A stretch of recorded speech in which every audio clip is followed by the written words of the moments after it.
I, Ariel, 23 years old, worked at one of the city's best clinics as a surgeon. It's my dream. My mother, Grace, didn't approve of my choice. She thought that I, a fragile and calm girl, should choose a less risky specialty. But I was determined to be a surgeon. My skills were improving, and I was entrusted with complex surgeries. I often had to work on weekends and holidays. "You'll never get married like this," sighed my mother. But marriage wasn't my main goal. My relationships ended in university, and I avoided intimacy to avoid experiencing pain again. Exhausted after a tough shift, I was walking along the hospital park path, dreaming of a bath and some rest. Suddenly, I heard moaning from the bushes. I bravely approached, illuminating with my phone. "Who's there?" I asked loudly. As I got closer, I saw a person lying near the lilacs. He was writhing in pain, unsuccessfully trying to say something, only making strange sounds. He was a homeless person, dirty,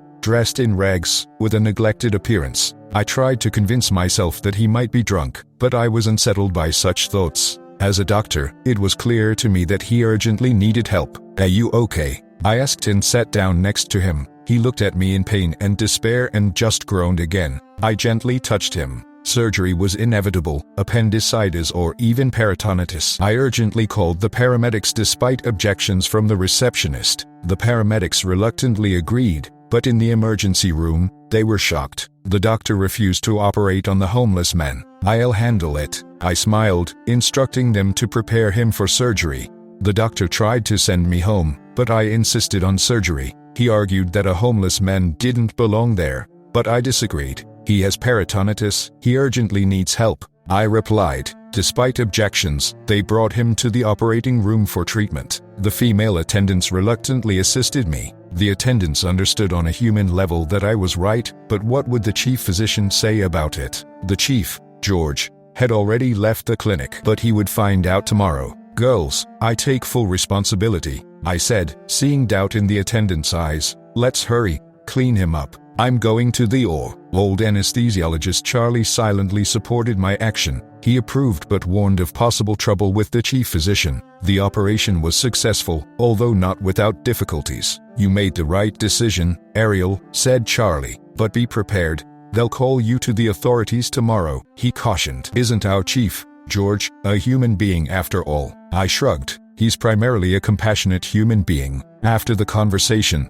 I returned home well past midnight. In the morning, I was awakened by a call from the chief physician. He was shouting about violations, threatening quarantine. "We checked everything. He's fine," I calmly replied. "Who are you to him? Father, brother, husband, uncle? This homeless old man has long been dead to society. Such people have no place on earth at all," the chief physician yelled. "You're not reasoning like a medical professional," I dared to say. "How dare you defy me?" The chief physician shouted. "You're fired," he continued. I realized I no longer had a place in that clinic. I unexpectedly burst into tears. "Are you crying?" My mother, Grace, approached gently. Hearing my sobs, the chief physician called, I said, wiping tears, and recounted everything. Mom listened, shaking her head. "Now there are people like us and then there's someone like George." She agreed. "They care only about status. Human life means nothing to them," I replied, calming down. "Don't worry.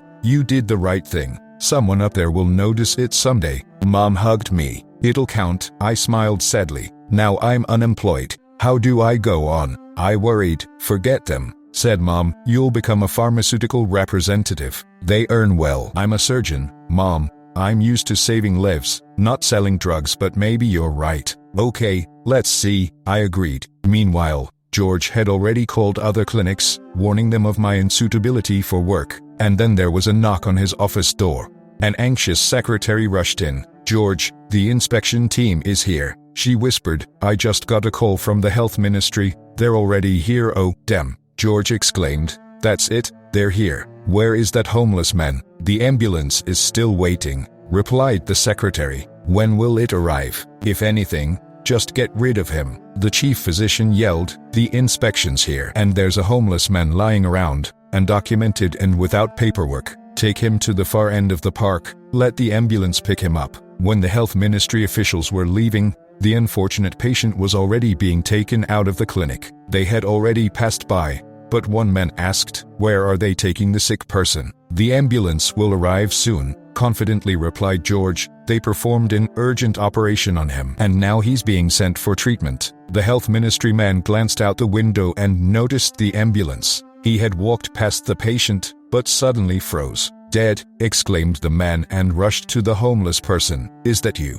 Everyone looked at each other in surprise. His colleague approached him. "Oliver, you must be mistaken," he asked. "Is this your father, Arthur?" The homeless man lay there, looking puzzled at the man, but something made him pause. Looking at Oliver, yes, he knew him from a past life, before the misfortune that befell him. Why was he calling him dead? Is he his son? "Dead, do you recognize me?" Oliver stared at the face and couldn't believe that the father they'd been searching for 2 years was lying in front of him, homeless, with a gaunt face, a gray beard, and long hair. It had been over a year since this happened. Mr. Arthur had just celebrated his 67th birthday and planned to retire. He had a successful business related to medical equipment. He wanted his son to take over at the Ministry of Health and manage the business. But Oliver preferred another career and refused. This upset his father. Who would he pass his business to? There was another son from his wife, but Harry was not serious. What to do? Arthur wrote him a power of attorney and began preparing him for the business. But unexpectedly, he was attacked on the road. His car was cut off by a black jeep. The attackers beat him. After that, he only remembered the car falling into the river. He got out, but then there was a gap in his memory. He woke up on the riverbank. His head hurt, his legs were like wood, and, most importantly, he remembered nothing. That was it. Two homeless men were sitting by the shore. Arthur approached them. They were frightened seeing an old man with a bloody head. They offered help to take him home, but he didn't remember where to go. They didn't take him to the police. So, Arthur became homeless, without memory, without a past. Arthur's family was informed by the police that they found the car in the river, but no body was discovered. The current was too strong to find anything. Oliver didn't believe his father was dead and continued searching for him. They were in the same city but on different streets. The elder son, Harry, quickly became the head of the company, but the business was failing. Oliver was furious with his brother. He had ruined their father's business. How could he tell his father upon his return? "Those who pass away don't come back," smirked Harry. But Arthur did come back. He was lying on a stretcher. Oliver immediately ordered his father to be taken to a room and provided with the best care. No one objected. The chief physician was now just giving instructions. Oliver didn't care where his father was taken. He had forgotten about it. He was concerned about his father's memory. Amnesia was evident, but he overheard the nurse's conversation. He was in the utility room, and the girls were chatting in the corridor. "So, there's your homeless man," one said. "Our chief doctor is now trying to please the old man. And Ariel got fired. For what? She saved someone's life. Poor girl, she has golden hands. That was unfair. Maybe we should tell the health ministry chief who saved the father and who suffered because of him." "Oh, no, that'll only get us into trouble." Oliver peeked out from behind the door. "Sorry, dear ladies, but I overheard everything," he said. "Tell me, what really happened?" The nurses blushed, but Oliver had his ways of influence. He could also fire anyone it worked. They disclosed who found his father, how Ariel went into surgery, how the chief doctor yelled during her dismissal, and how he wanted to dismiss the patient just to ensure that the health ministry inspectors didn't find a person without documents, essentially a homeless man. After hearing all this, Oliver headed to the chief physician's office. The chief doctor was pleased at the time. The inspection didn't happen. A relief, and the fact that the homeless man turned out to be the inspector's father worked in his favor. He already concocted his version of how they saved the old man in the clinic. "Don't worry," George smiled, seeing Oliver at the door of his office. "Your father will receive the best care." "I'm not so sure." Oliver smirked unkindly, sitting across from the chief physician and looking him in the eyes. "Now that you know who he is, before, you wanted to just dismiss him." "You're mistaken," George stammered, blushing. "And what about the dismissed surgeon, the girl who saved my father?" Oliver asked. "She left on her own," George replied, blushing even more. "Don't lie. I know everything." "So, you'll go to her and bring her here yourself?" yelled the enraged Oliver. "Understood," nodded the chief physician, hastily leaving the room, leaving Oliver alone. Oliver just shook his head when I saw the chief physician at my door. I was shocked. Could it be that he personally brought my documents? "Forget everything I said. I was wrong. Please forgive me," he said, fiddling with his button. Let's go to the clinic. The father of the old man you operated on is waiting for you. Well done. It turns out he's the head of the Ministry of Health. What was he doing on the street? I asked in surprise. It's a long story. The police will handle it now, said the chief doctor. Hesitantly shrugging, I decided to set aside my pride. I went to the clinic with the chief physician. Oliver, seeing me, was surprised. Such a young girl. Well done, you weren't afraid to go against the rules. Carry on with your work, he said. No one will fire you anymore. The chief physician realized his mistake. It was hard for me not to laugh. He looked so pitiful. Several months passed, and Arthur was discharged.